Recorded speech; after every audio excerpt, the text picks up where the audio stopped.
inspiration. Worldwide, not just only for the nation. A radical guide, it's time to make changes. Bringing interviews and radical education. Yeah, a better future. Welcome to A Radical Podcast, where we take you on a thought-provoking and engaging exploration of anarchism, radical politics, and social resistance worldwide. I'm your host, Jason Bayless.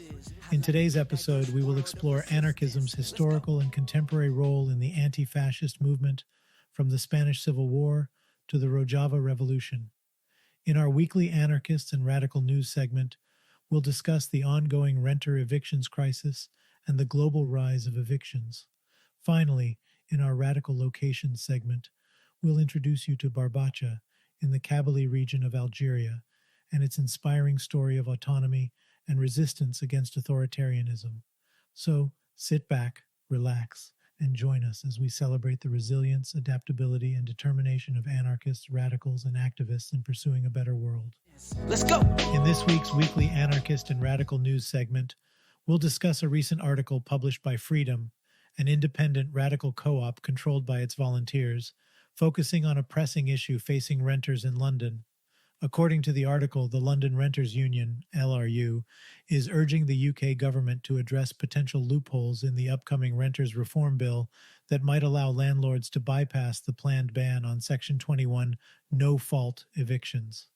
The bill's current provisions may need to be revised to abolish no-fault evictions, leaving renters fully vulnerable. The LRU highlights that 4 years after the government promised to end Section 21, renters are still facing an evictions crisis, with no-fault evictions and rising rents causing significant issues for tenants. Unfortunately, tenants who report disrepair are often twice as likely to face retaliatory evictions.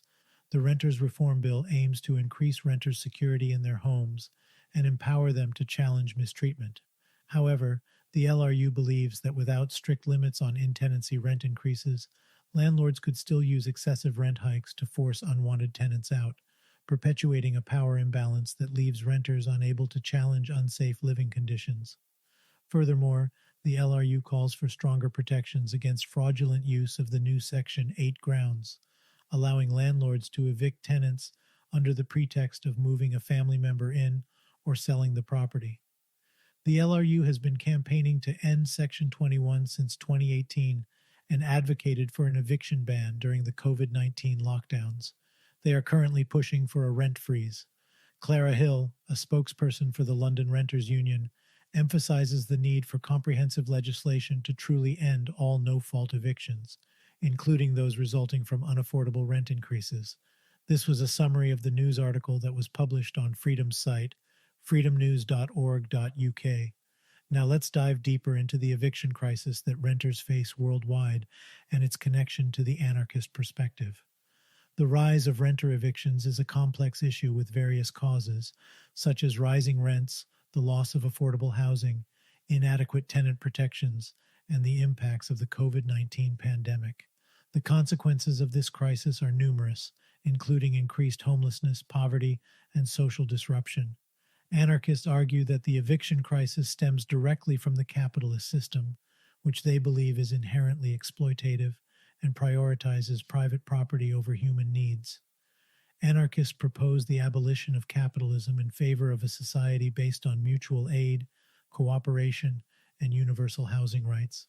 They are committed to creating a better world by organizing tenant unions, providing mutual aid to those in need, and fighting to abolish private property. In addition to the London Renters Union, there are several examples of groups and networks worldwide organizing in response to the eviction crisis. For example, the Oakland Tenants Union in the United States has been organizing tenants to fight against evictions and for better housing conditions in Oakland, California. In Spain, the Plataforma de Afectados por la Hipoteca, PAH, Platform for People Affected by Mortgages. PAH is a free association, as are all the resources it provides, that brings together solidarity activists and people with difficulties paying the mortgage, the rent, living in a recovered apartment, or who are in the process of eviction. The Movement for Housing Rights, MHR, and associated local groups operate worldwide, campaigning for the right to housing and taking a stand against evictions. Rents have steadily increased in many parts of the world, making it harder for renters to afford their homes. The loss of affordable housing due to demolition, conversion to market rate units, and gentrification exacerbates the issue. Additionally, many countries lack strong tenant protections, making it easier for landlords to evict tenants, even for unjustified reasons. The COVID-19 pandemic has further strained the rental market, with many renters losing jobs or facing reduced hours, making it difficult to pay rent. The consequences of this crisis are numerous, including increased homelessness, poverty, and social disruption. Anarchists argue that the eviction crisis stems directly from the capitalist system, which they believe is inherently exploitative and prioritizes private property over human needs. They propose the abolition of capitalism in favor of a society based on mutual aid, cooperation, and universal housing rights. These groups, like the Oakland Tenants Union, PAH, and MHR, highlight the growing resistance against evictions worldwide. Although not specifically anarchists, they share common goals with anarchists in their fight against the eviction crisis. In conclusion, anarchists view the eviction crisis as a direct result of capitalism.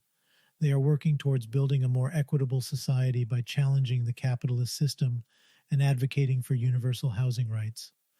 Anarchists and other activists are actively fighting against the eviction crisis and striving to create a world where everyone has a right to safe and secure housing through organizing efforts like tenant unions and mutual aid networks.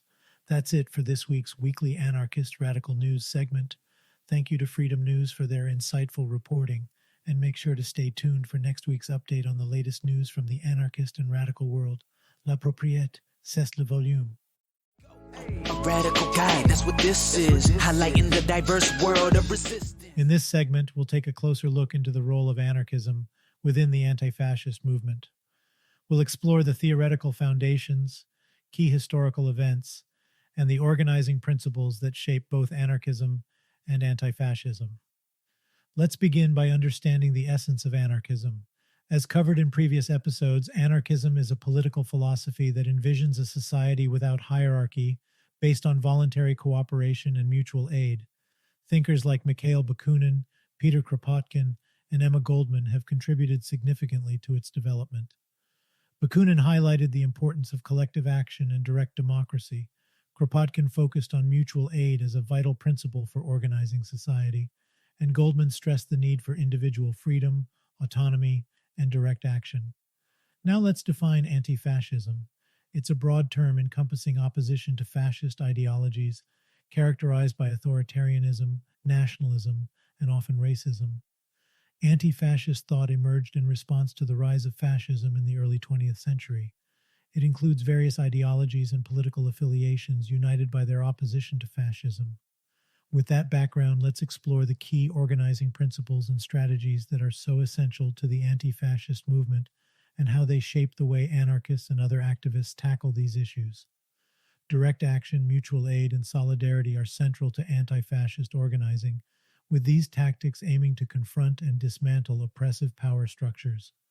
Autonomous organizing also plays a significant role in the anti-fascist movement, emphasizing decentralized, self-governed groups that coordinate and cooperate voluntarily. This approach truly reflects the core values of anarchism. Now let's take a trip through history and explore the essential role anarchists have played in the fight against fascism. We'll look at their involvement in various anti-fascist struggles, including the Spanish Civil War, the Battle of Cable Street, and resistance against Mussolini's regime in Italy. We'll also discuss their role in contemporary movements like Antifa and the Rojava Revolution. During the Spanish Civil War, 1936 to 1939, anarchists joined forces with communists, socialists, and other left-wing factions as the Popular Front to resist General Francisco Franco's fascist regime. Imagine the determination and bravery of these individuals, like the members of the anarcho-syndicalist trade union, the Confederación Nacional del Trabajo, CNT, and the Anarchist Federation, the Federación Anarquista Ibérica, FAI, who were united in their struggle. They organized militias, collectivized industries, and implemented social reforms in controlled areas, demonstrating the power of autonomous organizing. The Battle of Cable Street in 1936 is another example where a coalition of anti-fascist groups, including anarchists, communists, socialists, trade unionists, and local Jewish and Irish communities, successfully stopped Oswald Mosley's British Union of Fascists from marching through a predominantly Jewish neighborhood in East London. Picture the diverse group of anti-fascist protesters, united by their common goal, working together to protect the local community. The role of Italian anarchists in the anti-fascist struggle against Benito Mussolini's regime is another instance of anarchism's involvement in combating fascism. Many anarchists participated in the underground resistance against fascism within Italy and in exile, utilizing autonomous organizing to create decentralized resistance networks. Errico Malatesta, for example, played a crucial role in organizing anti-fascist resistance during the early years of Mussolini's rule, even while in exile. In the modern era, anarchists continue participating in anti-fascist struggles, with key organizing principles such as direct action, mutual aid, and solidarity at the forefront. The Antifa movement has been adopted by various anarchist and anti-fascist groups worldwide, operating as a decentralized network and embodying the spirit of autonomous organizing. Another contemporary example is the Rojava revolution in northern Syria, where anarchists and other left-wing volunteers worldwide have joined Kurdish forces in the fight against ISIS and other fascist forces. This struggle showcases the importance of mutual aid, solidarity, and direct action, core anarchist organizing principles. The revolution is based on the principles of direct democracy, gender equality, and ecological sustainability, which resonate with many anarchists. The International Freedom Battalion, a military unit comprising international volunteers and anarchists, has actively participated in this struggle, emphasizing autonomous organizing and cooperation among different groups, reflecting the essence of anarchism in their actions. The Rojava Revolution is a significant example of anarchism, demonstrating the possibility of building a society based on freedom, equality, and solidarity. It highlights that anarchists are committed to fighting against oppression and are dedicated to constructing a better world. The ongoing Rojava Revolution has inspired people worldwide to fight for a better world, showcasing anarchism as a viable alternative to capitalism and state power. The future of the revolution remains uncertain, but its impact has been undeniably significant. The historical examples and key organizing principles discussed in this segment showcase the vital role anarchism has played and continues to play in the fight against fascism. Anarchists have consistently demonstrated their commitment to direct action, mutual aid, solidarity, and autonomous organizing in their struggle against oppressive forces. These principles have shaped the anti-fascist movement and inspired people worldwide to seek a more egalitarian and just society. The involvement of anarchists in various anti-fascist struggles across history, from the Spanish Civil War to the Rojava Revolution, exemplifies the resilience and adaptability of anarchism in confronting fascism. This legacy of resistance and the pursuit of a better world remind us that anarchism remains a powerful force for change and an enduring inspiration for those striving to create a society grounded in freedom, equality, and solidarity. Radical education, yeah, a better future, what we really need, not rooted in capitalism or supremacy. This week, our featured location is Barbacha, a town in the Kabylie region of Algeria. Situated in the province of Béjaïa, Barbacha is located along the Mediterranean coast in the northern part of the country. The Kabylie region, including Barbacha, is predominantly populated by Berbers, an ethnic group indigenous to North Africa. They have their language, Kabyle, a dialect of the Berber language, Tamazight. The area boasts a rich history and a distinct culture characterized by unique customs, music, and cuisine. The Kabylie region, encompassing Barbacha, has a long history of anti-authoritarian resistance, dating back to the Roman Empire when the Berbers fought against Roman rule. Throughout history, the Kabyle people have maintained a strong sense of identity and have resisted various forms of political and cultural domination. In more recent times, the anti-authoritarian resistance in Kabylie has been directed against the central Algerian government, which Arab nationalists and military figures have dominated since the country gained independence from France in 1962. This resistance has taken various forms, from civil disobedience to armed struggle. Two significant events in Kabylie's anti-authoritarian resistance are the Berber Spring of 1980 and the Black Spring of 2001. The Berber Spring was a cultural and political movement sparked by the Algerian government's attempt to impose Arabic as the sole official language in the country. It led to widespread protests and demands for the recognition of Berber culture, language, and identity, as well as greater regional autonomy. The Black Spring was a series of protests and riots triggered by the Algerian gendarmery's killing of a young Kabul student. The population demanded justice, the withdrawal of security forces from the region, and greater autonomy. Still, the protests resulted in over 100 deaths and further strained relations between the Kabylie region and the central government. Despite these tensions, the Kabul people have persistently fought for recognition, cultural preservation, and political autonomy. They have often used nonviolent means, such as strikes, protests, and civil disobedience, to make their voices heard and resist authoritarianism. In 2001, Barbacha's residents took a courageous stand by expelling police, gendarmerie, and military forces from the area and burning their buildings. Consequently, Barbacha has been without formal security services for over a decade, but has maintained a low crime rate. The town has established a functioning city government, exemplifying a model of dual power. The town boasts a unique and autonomous lifestyle that challenges traditional power structures and emphasizes local self-governance. In summary, Barbacha is a small town in the Kabylie region of northern Algeria with a rich history of anti-authoritarian resistance. Despite being without formal security services, it has maintained a low crime rate for over a decade.